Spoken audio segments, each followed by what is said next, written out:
The village had begun to watch Elena more closely. She felt it in the silence as doors that once opened easily now stayed closed when she passed. The blacksmith Jakob sharpened his father's old iron traps. Thomas, who once brought her herbs for tea, carried his lantern longer into the evenings. And children whispered when she crossed the square. They suspected, perhaps they did not yet know what, but suspicion is a flame that does not care what it burns. Lucian sensed it before she could say a word. "They are sharpening the old stories," he told her one night, standing half in shadow, half in silver light. "It would be safest if you stayed away. I won't abandon you. You must. I can keep to the hills. You must keep to your home." But the ache in his eyes told her distance would not be protection. It would only be emptiness. That night, the moon swelled full again. Doors latched, curtains fell, and 3 men shouldered their courage and set out with iron and fire. Jacob led them, jaw set hard. Thomas carried his lantern, the flame trembling as if it too feared the forest. A 3rd man followed, silent, his eyes bright with fear more than anger. They came to Elena's door before they went to the woods. Jacob's voice was heavy. "Stay inside, Elena. You walk too often where no one should." "I walk," she said simply. "That is all." But they did not believe her. They went on, carrying their traps. Elena waited until their footsteps faded. Then she gathered what she had: salve for wounds, strips of linen, a small knife, and a courage that had no business being hers, and followed. The forest was restless. The brook muttered warnings. The fog pressed low to the ground, and then through the mist Elena saw him. Lucian stood in the clearing, silver light painting his dark hair, his golden eyes bright with a sadness she recognized too well.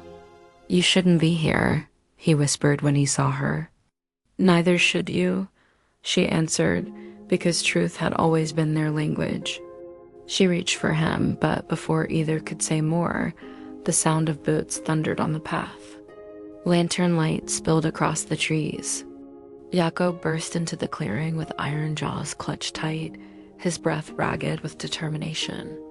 "Monster!" he cried. Lucian's eyes burned, not with rage, but with grief. He stepped back, and his foot came down in the wrong place. The trap sprang out the iron teeth clamped around his leg. The sound was terrible, but worse was the silence that followed. Lucian did not cry out.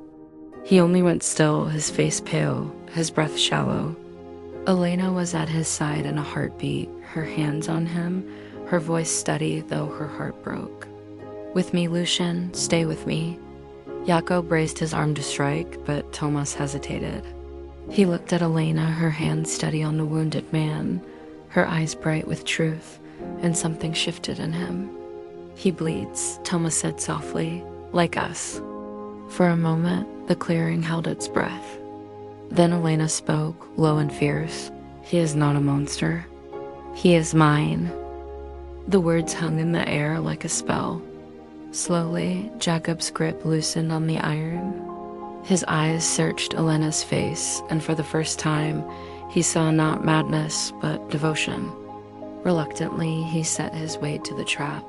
Thomas knelt beside him. Together, with Elena's guidance, they forced the jaws apart. The trap gave with a groan. Lucian staggered free, blood dark against his skin, but still standing. He bowed his head once, not in defeat, but in gratitude. The men said nothing. They only turned away, their fear softer now, changed into something uncertain, and then they were gone. Elena bound Lucian's wound, her hands gentle, her breath steady. He leaned into her touch, eyes half-lidded, exhaustion claiming him. She walked with him through the trees, her shoulder beneath his, until they reached the hill where the deer path wound north. There they stopped. "This will not be easy," he said, his voice raw. "I know.